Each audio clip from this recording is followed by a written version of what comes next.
thrilled to be talking about a pretty popular topic among young professionals, but it's also one that as leaders we need to pay a lot of attention to.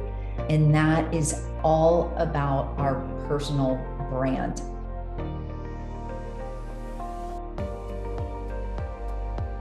It used to be that when you walked in a room, the way you presented yourself was really important.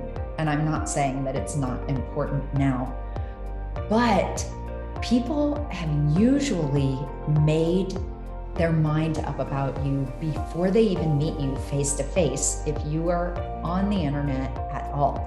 A lot of times someone will Google you or search for you on social media before they meet you in person, and that's where they gain their first impression.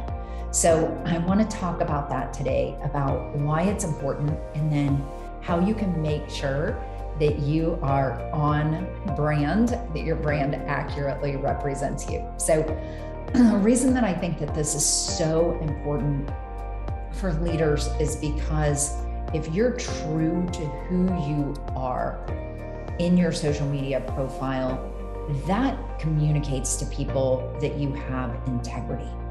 And as we're in an employee marketplace right now where people are leaving the workplace, they're shifting jobs, they're moving from one thing to another, finding a leader to work with who has integrity is really important. And that to me means that you are who you say you are and you do what you say that you'll do, even when it's hard, even when it's uncomfortable, even when other people may judge you for it, you're true to who you are. So I have a few tips today on how to make sure that what you're communicating on social media, on your LinkedIn profile, in your resume, in the things that you say in public is spot on. So the first one is to get really clear about your values. And if you take the list of values and go through them, you can Google search a list of values. You can come up with a list of values on your own, but I would suggest somewhere between 4 and 8 core values.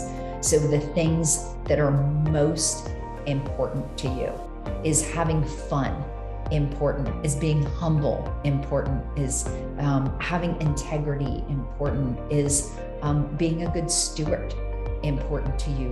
What are the 4 to 8 core values that you want people to say about you when they're talking behind your back? Like, he or she is really a person of blank. What are those values?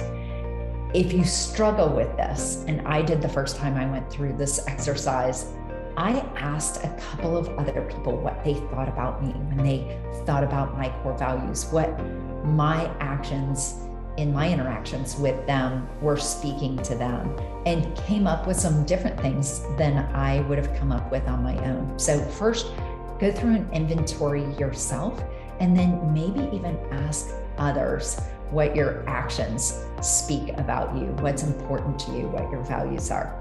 So first is identifying those values. And then next is to do a check-in. If you look on your company website at your bio, are those things reflected, those values reflected? If you look at your LinkedIn profile, if you look at your Instagram feed, if you look at your TikTok stories, are your values reflected there clearly?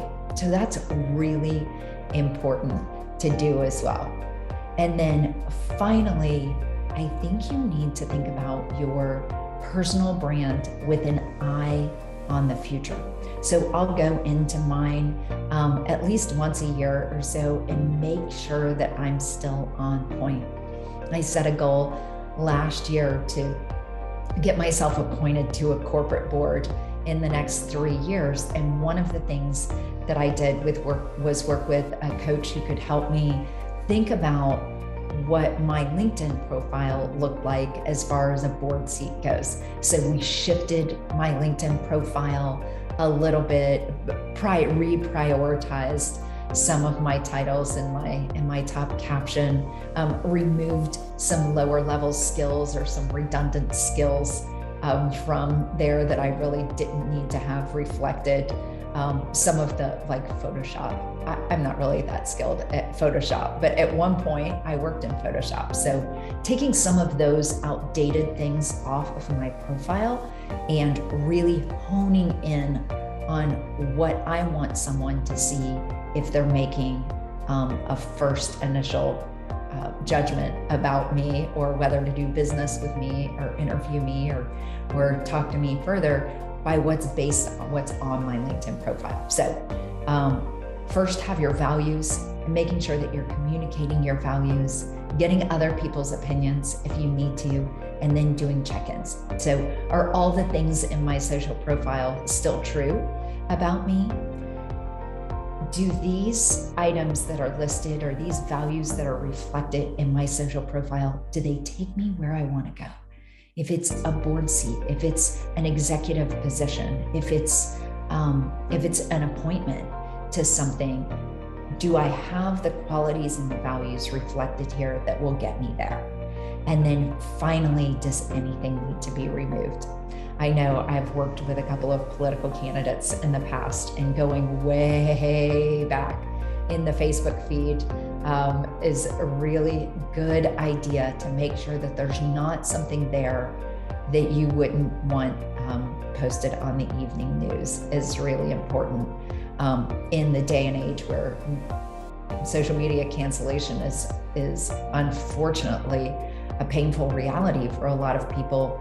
Not giving fodder to the haters is really important. So looking back just from a controversial standpoint, and then also from a where you want to go in the next 3 to 5 years standpoint is really important. So those fraternity or sorority party pics, spring break pics, maybe better to archive those. And then if you're looking for a new job, know that someone is probably going to Google you before they hire you. So just some things to think about as far as social media and personal branding go. Of course, you can set other great things up as a personal brand. I have a friend who, anytime she sees me, anytime we're on a board together, and anytime she's sitting in that boardroom, she has a handwritten note to every single person sitting around that board table. That's a personal brand. It's a personal touch. She also has been an airline captain, and she would come in every morning as the captain with coffee for her entire crew when she was flying with them. So that was a personal brand thing for her that really helped her start the day off on a good foot with her team. So there are some things that we can do from a personal branding perspective that people begin to know us for, whether it's being a hugger, or making those personal touches, sending handwritten thank you notes, going the extra mile on anything that we do, or one particular thing that we do. So I hope these things helped. I hope they triggered you to give some additional thought to your personal branding, and that they can make a difference for you in whatever comes next.